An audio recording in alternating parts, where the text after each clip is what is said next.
എല്ലാവരുടെയും ഫോണിന്റെ ഒരു പ്രശ്നമാണ് സ്റ്റോറേജ് പ്രശ്നം. നമ്മളെല്ലാം ഡിലീറ്റ് ചെയ്ത് കളഞ്ഞാലും വീണ്ടും സ്റ്റോറേജ് ഫുള്ളെന്ന് കാണിക്കും. ഇതെല്ലാം മാറ്റുവാനായിട്ട് നമുക്ക് ഒരു ആപ്പ് ഉണ്ട്, അതിനെ പരിചയപ്പെടാം. CX ഫയൽ എക്സ്പ്ലോറർ എന്നുള്ളത് പ്ലേ സ്റ്റോറിൽ പോയി ഡൗൺലോഡ് ചെയ്തതിന് ശേഷം അതൊന്ന് ഇൻസ്റ്റാൾ ചെയ്ത് ഓപ്പൺ ചെയ്യുക. അപ്പോൾ ഇങ്ങനെ ഓപ്പൺ ആയി വരും. നെക്സ്റ്റ് കൊടുക്കുക.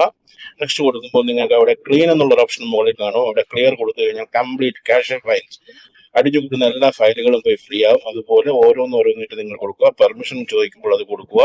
മെയിൻ സ്റ്റോറേജ് എന്നുള്ളത് ക്ലിക്ക് ചെയ്ത് കഴിഞ്ഞാൽ നിങ്ങളുടെ ഫോണിലുള്ള എല്ലാ സ്റ്റോറേജും അടിഞ്ഞു കിടക്കുന്ന അവിടെ കാണാൻ പറ്റും. ഇത് നിങ്ങൾക്ക് ആവശ്യമില്ലാത്ത എല്ലാം വലത് സൈഡിലെ ടിക്ക് ഓപ്പൺ ചെയ്ത് റൂട്ടിൽ കൊടുത്ത് നിങ്ങൾക്ക് മുകളിൽ അത് ഡിലീറ്റ് ചെയ്യാനുള്ള ഓപ്ഷൻ ഉണ്ട്. അതുപോലെ ഡൗൺലോഡ്സ്, നിങ്ങളുടെ ഫോൺ ഡൗൺലോഡായി കിടക്കുന്നത് നിങ്ങൾക്ക് ആവശ്യമില്ലാത്ത എല്ലാം ഇതുപോലെ നോക്കുക. അതെല്ലാം നിങ്ങൾ ഇതുപോലെ ടിക്ക് ചെയ്ത് കൊടുക്കുക. ടിക്ക് ചെയ്തതിനു ശേഷം ഓക്കെ കൊടുത്തു കഴിഞ്ഞാൽ ആവശ്യമില്ലാത്ത എല്ലാം നിങ്ങൾ ഫ്രീ ആയിട്ട് പുതിയ ഫോൺ പോലെ എല്ലാം സ്റ്റോറേജ് മാറ്റി നല്ല ക്ലിയർ ആക്കി തരും. വീഡിയോ ഇഷ്ടപ്പെട്ടെങ്കിൽ സബ്സ്ക്രൈബ് ചെയ്യുക, ഫോളോ ചെയ്യുക, ലൈക്ക് ചെയ്യുക.